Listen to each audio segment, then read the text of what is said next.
Hola a todos. Hoy nos vamos a ocupar de un caso resuelto por la Sala E de la Cámara Nacional de Apelaciones en lo Comercial. Lo que tiene de muy interesante este caso es lo que podríamos llamar el análisis sobre el contenido de las prestaciones del contrato. Es decir, acá lo que sucedió es lo siguiente.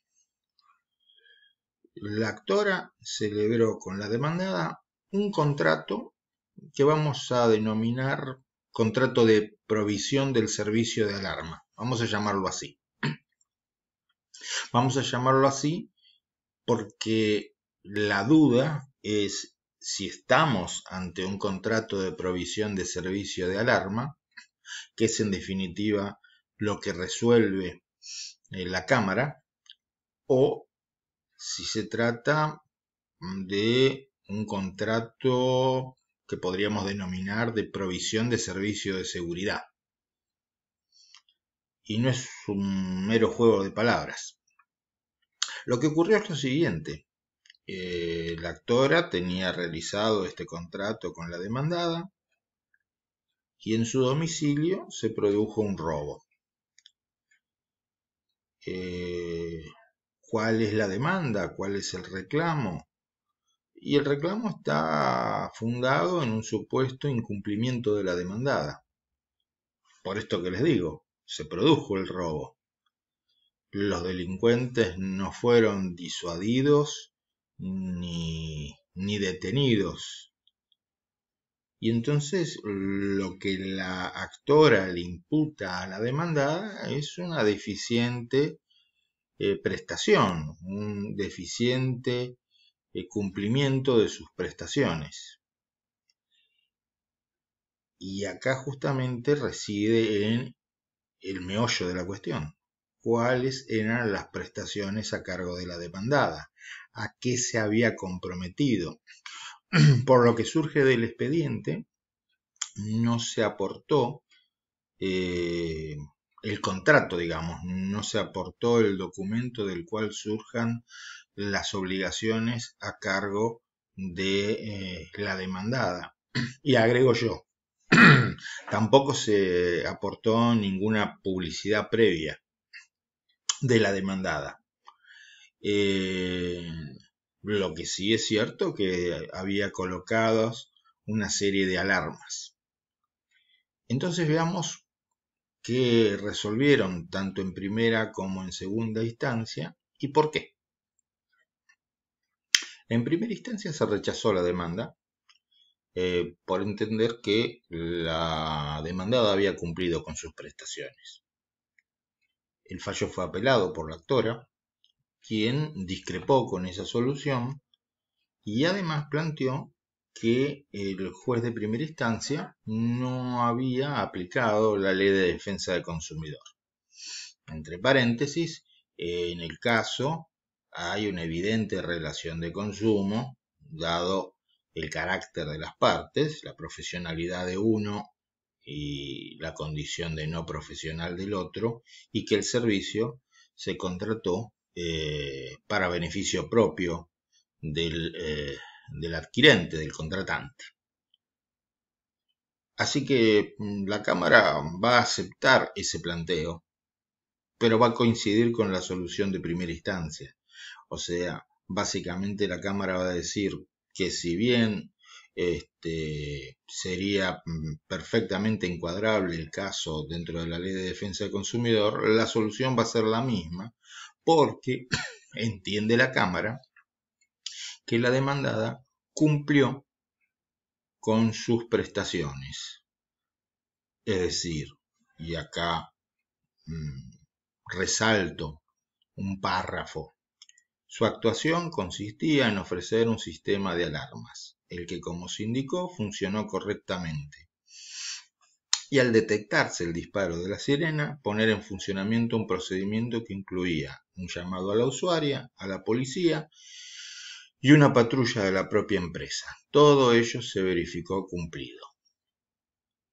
E insiste la Cámara. Cabe recordar que lo contratado era un sistema de alarmas, es decir, un servicio de contingencia frente a un hecho de inseguridad, no habiéndose acreditado que la demandada haya asegurado a la actora que no pudiera ocurrir un robo en su domicilio.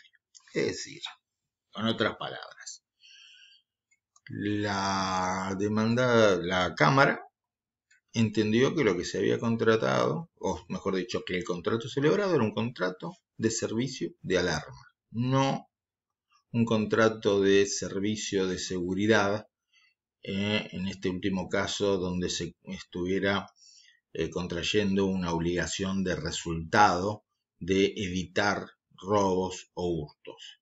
Acá lo que se había contratado, según la Cámara, era un servicio de alarma. Y el servicio de alarma había funcionado, sin perjuicio de que el robo se consumó.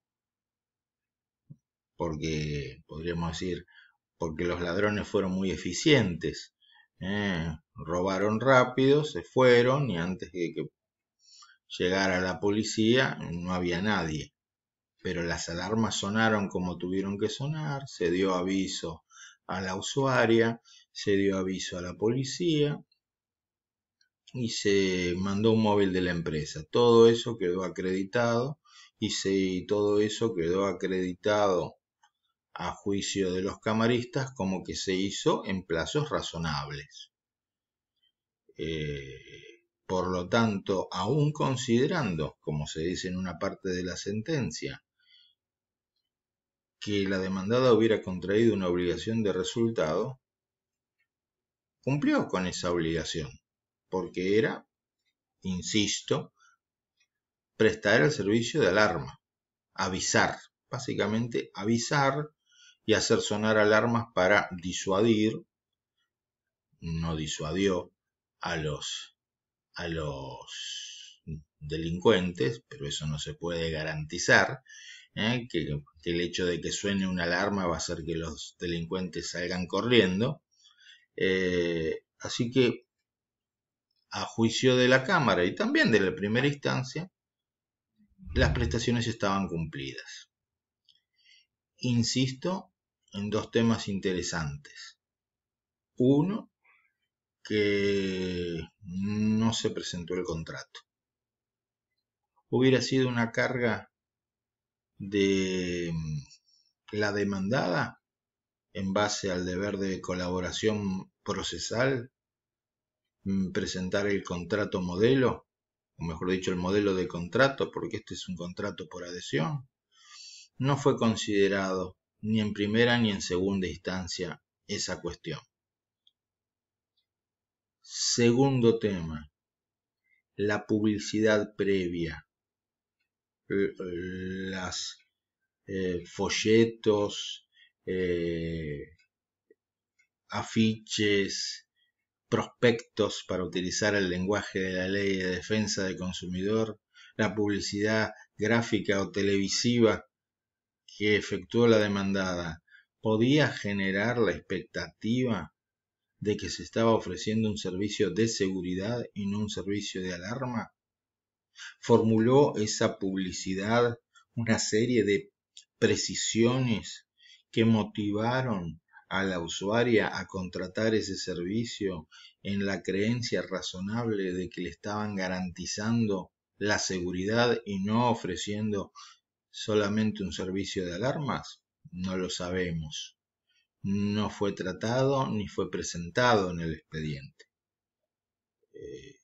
Estos aspectos podrían haber hecho variar el resultado de este juicio, y deben ser tenidos en cuenta para futuros casos, ¿no? Para futuros casos. La importancia que puede llegar a tener la publicidad, tema que está tratado tanto en la Ley de Defensa del Consumidor como en el actual Código Civil y Comercial, y el tema de las cargas probatorias, el tema de las cargas probatorias y del deber de colaboración procesal que aparece, por ejemplo, en el artículo 53 de la Ley de Defensa del Consumidor, que es mencionado este artículo en el fallo, pero en ningún lugar del fallo se establece que hubiera sido una carga de la demandada presentar el modelo de contrato o específicamente el contrato suscripto con la usuaria. Espero que les resulte interesante, como a mí me lo ha resultado este fallo, que va a acompañar como siempre al presente video, y nos vemos en la próxima. Hasta luego.